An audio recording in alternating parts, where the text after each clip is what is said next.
এই ব্লগটা একরাশ মন খারাপ নিয়ে শুরু করছি, কিছু করার নেই, সব দিক দিয়ে আমি এক্সস্টেড। কারণটা আপনার আগের ব্লগে জেনে থাকেন, তবুও বলছি।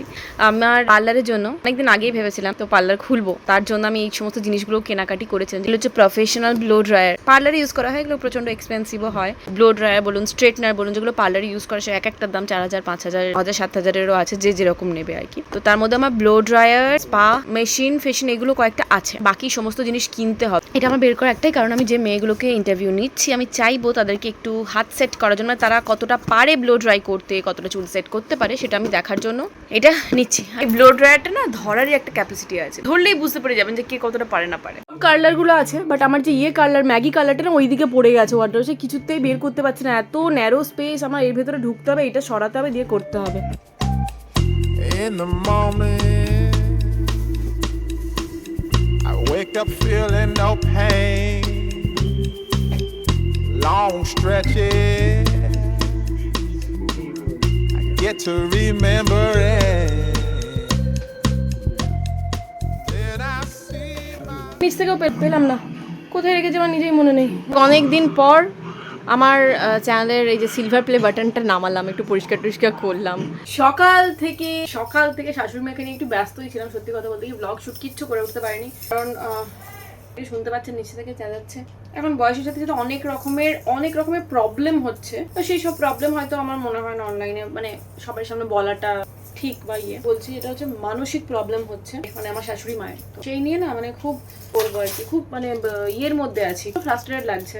প্রবলেমগুলো খুলে না বলতে পারলে আপনারা বুঝতেও পারবেন, আর আমি খুলে বলতে চাইও না। তো ঠিক আছে, আমার অনেক কষ্টের পর আমি যা মেকআপ লুকটা চেয়েছি আমি সেটা ক্রিয়েট করতে পেরেছি, আর আমার ভিডিও সমস্ত কিছু ডান কমপ্লিট, বাট আজকে আমি শর্টস দিতে পারবো না, কালকে দেবো। মেকআপটা দেখছেন একটু ইউনিক হয়েছে, বাট প্রচণ্ড মানে ওই ব্রাইডাল ফিনিশ এরকম মেকআপ আমি জেনারেলি করি না, কেন জানি না আজকে আমার একটু করতে ইচ্ছা হলো। সব কিছু আর একই রকম মেকআপ কি ভালো লাগে বলুন, ডিফারেন্ট কিছু ট্রাই করা যাক, তো সেই জন্যই করলাম। নাহলে জেনারেলি আমি যখনই বেরোই দেখবেন খুবই হালকা পাতলা মেকআপ করি, একদম যেন বোঝাই যায় না এরকম মেকআপ করি। আমার মনে হয় ওরকম মেকআপ করলেই সবাইকে বেশি ভালো লাগে। ইভেন 90% ব্রাইডাল মেকআপ শুটে যারা করে না, তারা দেখবেন ব্রাইডরা বেশিরভাগই সবাই সিম্পল মেকআপ করো, আমাকে যাতে চিনা যায়, আমার মানে লুকটা পুরোপুরি চেঞ্জ না হয়ে যায়, এরকম অনেকেই চায়। যাই হোক, এই কানেক্টটা দেখেন কি বিউটিফুল না, এটা পরেছিলাম এর সাথে। ড্রেসটা তো আমি শর্টসে দেখাবোই, আপনাদেরও দেখিয়ে দিই। ড্রেসটা ভীষণ সুন্দর, কারিনা কাপুর স্টাইলের, ওই পুয়ে স্টাইলের। দারুণ দেখা, এই যে নিচে পালাজো আছে, আর পুরো ডিটেলিংটা দেখুন, এখানে স্টোন ওয়ার্ক করা, নিচেও মানে এখানেও, আর পায়েতেও, পায়ের বর্ডারেও স্টোন ওয়ার্ক করা আছে। সিস্টেরি যেটা রিভাইজটা করতে বলেছি, লিখতে বলেছিল বোধহয়, না আমাকে আর কিছু পাঠায়নি। বছর খানেক পর বড় বউয়ের আগমন হয়েছে ঘরেতে, ঠিক আছে। বড় বউয়ের আগমন এমনি এমনি হয় না আজকাল, কারণ থাকতে হয়, তারপরে আসে বড় বউ। তার জন্য নয়, যেই দিকে যে শাশুড়ির শরীর খারাপ এসে গেছে, শাশুড়ি ভালো থাকলে আসতো না, এখন নিজের দুনিয়া হয়ে গেছে বড় বউয়ের। এর একটা দুনিয়া হয়ে গেছে, যা দেখতে পাচ্ছি সবারই নিজের দুনিয়া হয়ে যাচ্ছে। এই লম্বা লম্বা চুল নিয়ে তো বসে আছে, চুলটাকে বাঁধবে কে? আমার ব্লগে রোজ অন্য কিছু দেখতে পেলেও একটা জিনিস দেখতে পাবেন যে ওয়াকিং ডেড চলছে। আমি এসে দেখতে পেলাম ও ওয়াকিং ডেড নিয়ে শুয়ে আছে। ও সেই সিঙ্গাড়াগুলো না দরকার নেই অত, ওই সিঙ্গাড়া এই সিঙ্গাড়া, যে সিঙ্গাড়া পাচ্ছে নিয়ে নিতে বলো, অত ওইদিকে যাওয়ার দরকার নেই। তো দাদাভাই যে সিঙ্গাড়াটা নিয়ে আসো না, সিঙ্গাড়াটা খেতে ভালো ঠাকুর। হ্যাঁ তাহলে ওই সিঙ্গাড়া নিয়ে এসো। হ্যাঁ সিঙ্গাড়া আর চপ নাকি? আর চা পাওয়া যাবে? হ্যাঁ চাটা কি করে দিচ্ছি চাটা করে খেতে, এর আবার কি হলো? মো সিঙ্গাড়া আর চপ তো। হ্যাঁ, আর তো পাওয়া গেল না, ক্যাপসিকামের চপ নাই বললো, বলছে আজকেই করেনি। তাহলে তো পেঁয়াজি একটা করে নিয়ে এসো, দেখি টেস্ট করে কেমন। ও আর বলছে যে মো বলছে একটা করে তাহলে পেঁয়াজি নিয়ে এসো, টেস্ট করে দেখি কেমন। ওই আলুর চপ বললো যে মো, আলুর চপটাই মেন হচ্ছে আলুর চপ, মেন হচ্ছে আলুর চপ বলছে, বাকি কিছু পাওয়া যাক না। যে অনেক বছর পর মোটামুটি আমাদের এখানে রোদ উঠেছে, তাই আর লোভ সামলাতে পারলাম না, যা যা জিনিসগুলো স্যাঁত করছিল সমস্ত কিছু ছাদে দিয়ে গেছিলাম, এখনো পর্যন্ত বৃষ্টি হয়নি, তো ভাবলাম একবারে শুকিয়ে ঠুকিয়ে এগুলোকে নিয়ে তারপর নিচে যাব।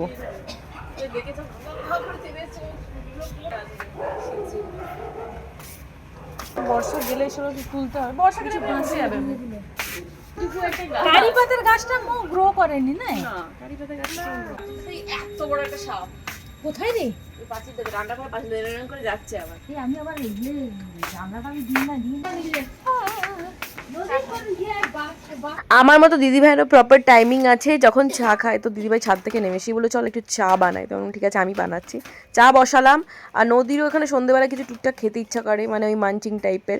তারপরে আমরাও খাবো বিস্কুট, তো বিস্কুটের সাথে ভাবলাম এই এগুলো নিরামিষই আর কি, ওই আলু চিজ দিয়ে বানানো এই নাগেটসগুলো আমি অনলাইন থেকে আনিয়েছিলাম জিও মার্ট থেকে, তো ওটাই বানিয়ে নিলাম। একটু খাওয়া যাবে চায়ের সাথে, টাইম পাস করা যাবে অ্যাকচুয়ালি। ওদের মান্থলি ইনকাম 10 থেকে 15 কোটি। হ্যাঁ ট্রিগার ইনসানদের মান্থলি ইনকাম 10 থেকে 15 কোটি। অত পয়সা কি করে রে? ওদের বাড়িটা দেখেছো? রণবীর কাপুর এরকম বাড়ি নেই, ঠিক আছে? এর বউয়েরও চ্যানেল আছে, এর ভাইয়ের চ্যানেল আছে ফুকরা ইনসান, যদিও এ প্রথমে ওপেন করেছিল। ওর মায়ের চ্যানেল আছে ডিম্পল মালহান ব্লগ চ্যানেল, তো সব মিলিয়ে প্রত্যেকটারই মিলিয়ন ভিউজ। নিশ্চয়ের শুধু মানে ট্রিগার ইনসানের ও তো 24 মিলিয়ন 15 মিলিয়ন ভিউজ, তো সব মিলিয়ে 10-15 কোটি টাকা ইনকাম করে এদের ফ্যামিলি। আসামে ফ্লাড হয়েছিল না, 70 লাখ টাকা ডোনেট করেছে, 70 lakhs। নাও তুমি খাও। কেমন নদী, ভালো? নদীতে এগুলো তো একবারে আসছে মৌ নুকি চপ নিচ্ছে মায়ের ভয়ে,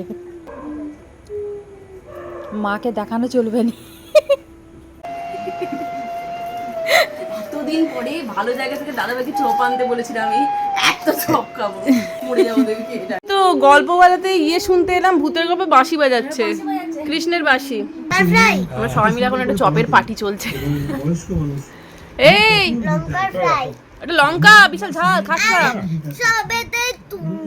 দাঁড়া আমি একটুখানি খেয়ে দিই, তারপরে তুই খাবি। এই অদ্ভুত পেঁয়াজি, পিরামিডের মতো পেঁয়াজি প্রথম দেখলাম। দিদিভাই তুমি খেয়েছো আগে?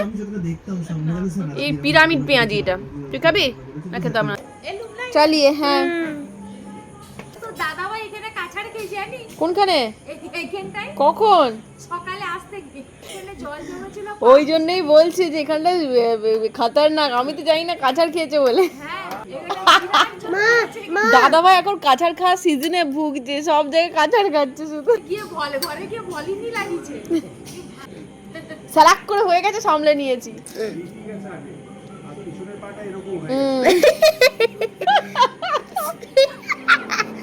স্প্লিট করে নিয়েছে, ওটাই বলতে যাচ্ছিলাম।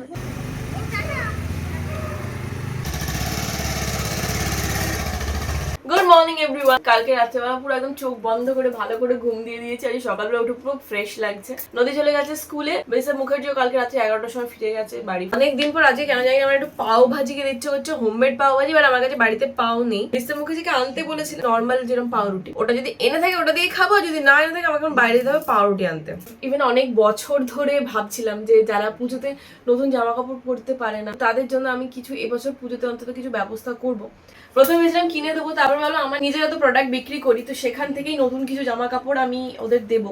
জানি না, কাউকে চিনি না যে কারা নেবে, এবার অনেকে নিতে চায় না, অনেকে হয়তো একটু খারাপ ভেবে নেবে, তো সেই জন্য অ্যাপ্রোচ করতেও ভয় লাগে। তো সুলতার দিকে আমি বলেছিলাম যে সুলতাদি তোমার চেনাশোনা যদি কেউ থাকে এরকম, যে যাদের নিজে কিনে পড়ার মতো সামর্থ্য নেই, সামর্থ্য থাকলেও অন্য কিছু করার কথা ভেবে কিনে উঠতে পারে না, তো তাদেরকে নিয়ে এসো, আমি তাদেরকে প্রত্যেককে একটা করে করে নতুন ড্রেস দাও। তো সুলতাদি অনেকদিন ধরে আনবো করে ফাইনালি আজকে 5 জনকে নিয়ে আসছে, বললো যে দেখো আমি 5 জনকে মোটামুটি পেয়েছি, তো তাদের নিয়ে যাচ্ছি, আর বাকি যখন আরো কাউকে পাবো তখন তোমার কাছে আবার নিয়ে যাবো। আর এই দেখুন আমরা একটা চুল, south Indian sari look create করবো, সেই জন্যই এই বিনুনিটা আনানো। আমার কত বড় চুল, আমার কত বড় চুল, থোড়ি থোড়ি मैं तो घबराती फिरूं मैं तो देख शीशे शर्मांगी फिर। কথাতেই আছে অভাগা যেদিকে যায় সাগর শুকায় যায়। এখানে অভাগাটা আমি নই, মানে যারা খেতে পেলো না পাওভাজি তারা, কারণ বলছি আমার কাছে কোনো সবজি নেই। পাওভাজি যে বানাবো, পাওভাজির জন্য প্রচুর সবজি দরকার, তো কোনো সবজি নেই। মিস্টার মুখার্জি এসেছে কালকে, তো আজকে সবজি আনিয়ে কালকে ভাবছি ভাজি পাও বা পাও ভাজি বানাবো। তো যাই হোক, এখানে আমি অনেকটা ছোলার ডাল ভিজিয়ে রেখেছিলাম, ওটা একটু আদা আর কাঁচা লঙ্কা দিয়ে বেটে নিলাম, দিয়ে এর মধ্যে দিয়ে দিলাম জিরে। আচ্ছা তেল আর জিরে তো দিয়ে দিয়েছি, এর মধ্যে এবার একটু হিং দিচ্ছি। এবারে হিংটা যাতে বেশি পুড়ে না যায়, এর মধ্যে এই ব্যাটারটা দিয়ে দেবো। এর মধ্যে এবার এক করে আমি নুন, অল্প একটু চিনি, হলুদ গুঁড়ো দিয়ে ভালো করে শুকনো করে নামিয়ে নিতে হবে পুরের মতো, ব্যাস আর কিছু। একদম শুকনো হয়ে গেছে, দেখুন কড়া থেকে উঠে চলে আসছে। এরপরে এটাকে নামিয়ে ঠান্ডা করতে দেবো। তবে কয়েকটা ছোটো ছোটো আলু নিয়েছি, এটাকে আমি সেদ্ধ করে নেবো, আর ভালো করে ধুয়ে নিয়েছি, পরে খোলা ছাড়াবো। এবারে আলুটা সেদ্ধ করতে দিয়ে আমি তুমি মশলাটা করে নেবো। বেশি কিছু নেই আমার কাছে আপাতত, ওই আদা জিরে একটু টমেটো যদি থাকে টমেটো দিয়ে মশলা করে নেবো। তুমি আটাটা মাখো, তারপরে আমি আসছি, ঠিক আছে? 5 জন না 8-10 জনই এসেছিলেন, বাট আমার শাশুড়ি মায়ের শরীর খারাপ বলে ওনাদেরকে আর ভেতরে বসতে বলতে পারলাম না। তো বাইরে ওনাদেরকে মোটামুটি ওনাদের সাইজ অনুযায়ী, ওনারা নিজেদের সাইজ জানেন না, তো আমি আন্দাজে দেখে যা বুঝলাম তার থেকে এক সাইজ বড়ই দিয়েছি বাই চান্স, কারণ ছোটো হলে তো পড়তেই পারবে না, বড় হলে তবুও পড়তে পারবে। তো আশা করি ওনাদের পছন্দ হবে। সবাইকে সালোয়ার স্যুটই দিয়েছি।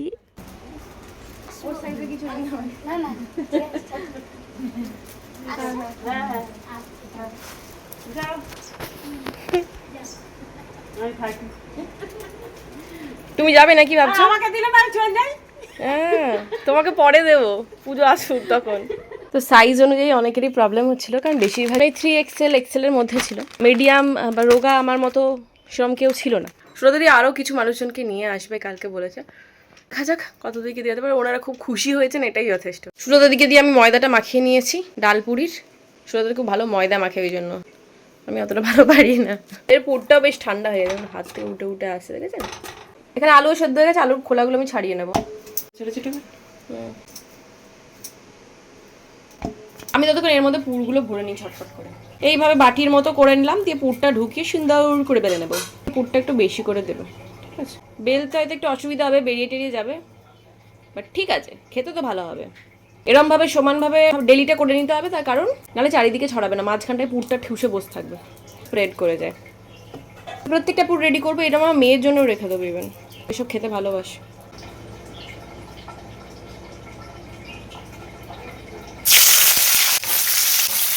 এক এক করে এর মধ্যে নুন হলুদ লঙ্কা গুঁড়ো সমস্ত কিছু দিয়ে ভেজে নেবো ভালো করে, ডিপ ফ্রাইড আলু হয়ে যাবে।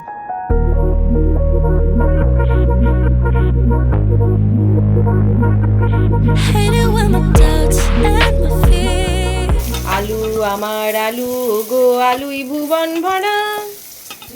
আচ্ছা, প্রথমে ভেবেছিলাম আমি কচুরি টাইপের করবো, বাট কচুরিতে প্রচুর তেল লাগে, কচুরি সেই জন্য করছি না, এমনি পরোটার মতো বেলে নিচ্ছি।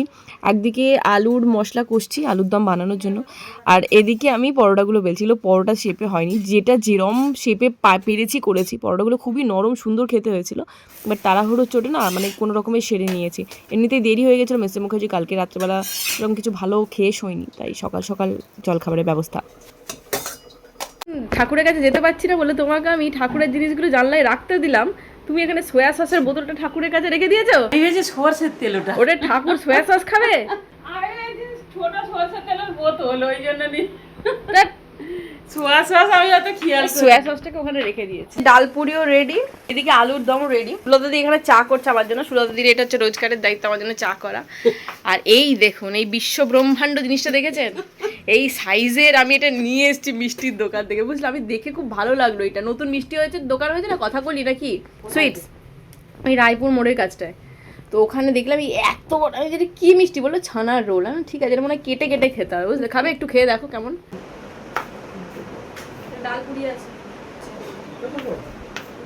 অনেক দিন পর ভালো একটা ব্রেকফাস্ট খেলাম, জানেন তো? ডালপুরিটা এত ফাটাফাটি হয়েছিল, বিশেষ করে পুরটা খুব সিম্পলের মধ্যে হিঙের গন্ধ ছাড়ছিল, বেশ ভালো লাগছিল। আর সাথে আলুর দমটাও আমি কাসুরি মেথি দিয়ে করেছিলাম, আর সাথে মিষ্টি। আহা, খাওয়া দাওয়া কমপ্লিট। আমার মানে ভগ না, মানে ব্লগটাও কমপ্লিট করা উচিত, বৃষ্টিও নেমে গেছে। ওকে, তো this is it for today's video. দেখা হচ্ছে নেক্সট ব্লগে। Bye bye.